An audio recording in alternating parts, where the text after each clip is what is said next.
Welcome back to Chem 330. We're going to continue our discussion on alkanes. Okay, previously,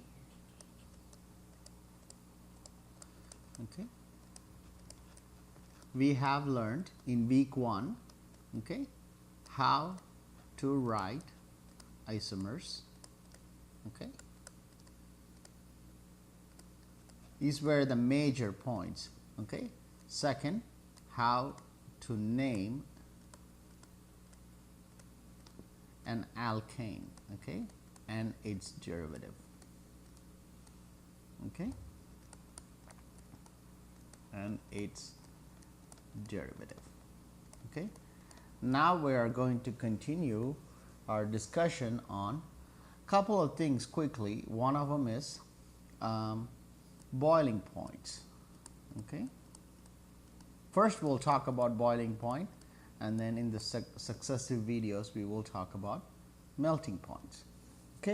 You all know what a boiling point is, and if you don't know, let me refresh your memory from Chem 170 and 175. All right, you probably learned this concept both places.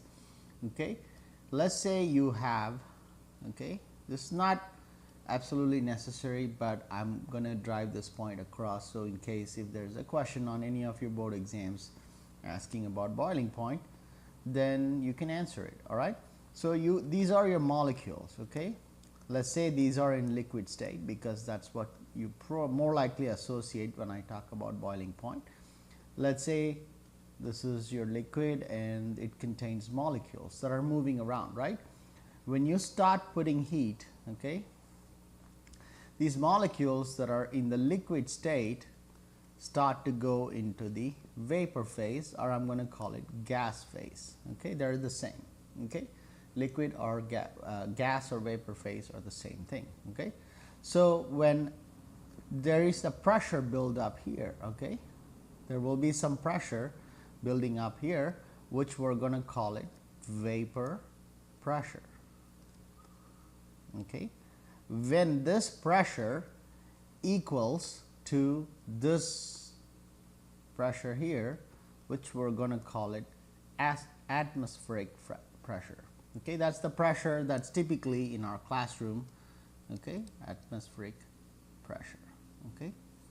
When the vapor pressure of a liquid that's boiling or yet to boil equals to the atmospheric pressure, then we say the liquid starts to boil. You may have noticed that there's some kind of sparkling bubbles, but it's not quite boiling. But when we know something is boiling, that's pretty obvious, right? The liquid starts to boil. All right. Now there's multiple factors that account for when some liquids can boil. Some can faster quicker, some can faster, some takes really long time to boil. And that's what we're trying to focus, because I could have simply said this is the boiling point of this is boiling point of that, but you would not have a concrete understanding of why I'm talking it. And I want to be able to tie this idea of when the liquid will boil, whether it will boil quicker or it will take longer, all has to do with whether it's straight chain or branched, or how branched it is. Is it heavily branched, or is it lightly branched, or is it completely straight chain?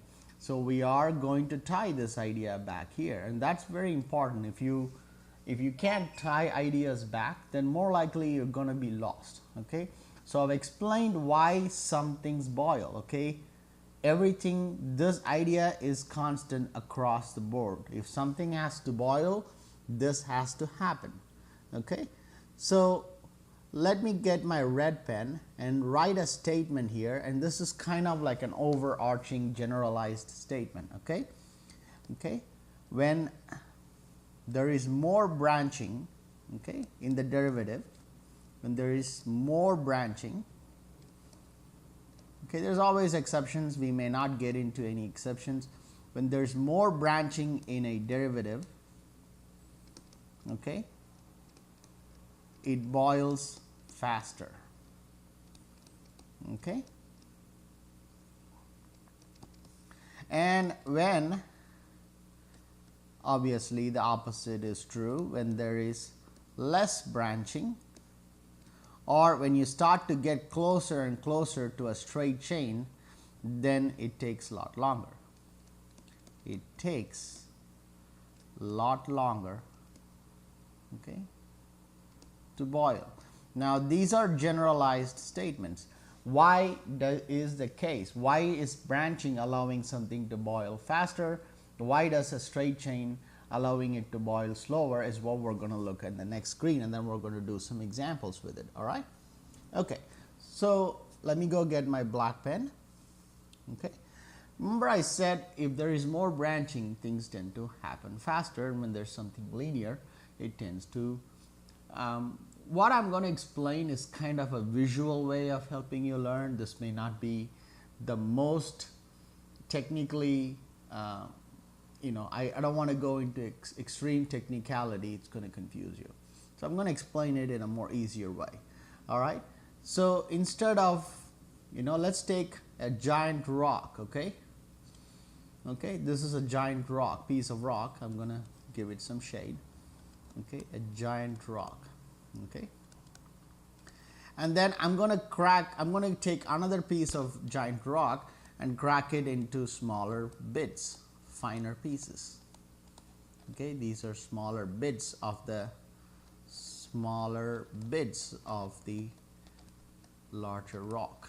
Okay, now if we compare it, the two side by side, which one do you think has a larger surface area? I mean, again, that's a concept that I don't know how well you know, but a concept is that tinier, people think larger surface area means the object has to be large. That's not true. It's quite the opposite for the most case. Okay, that is, when the object is so small that it has more area to react. That's what surface area refers to. It does not refer to how big something is, it's how much area is available. Okay, if you were to put this in some kind of reacting medium, this is going to take really long time because it has less surface area. So this, however, has more surface area. Okay, that's the reason why when you add a cube of sugar into your tea or coffee versus your fine granulated sugar, the granulated sugar dissolves faster, whereas a cube of sugar takes a little longer, right? It's kind of the same idea here, right? So if we were to take our C4H10, okay, now we're all comfortable with our condensed structure, so I'm going to go straight to business. This is one of the isomer, and then obviously I'm going to go to my 3 carbon version, and I will end up with this as my second isomer, right? Correct me if I'm wrong, but I don't think I was wrong there, right?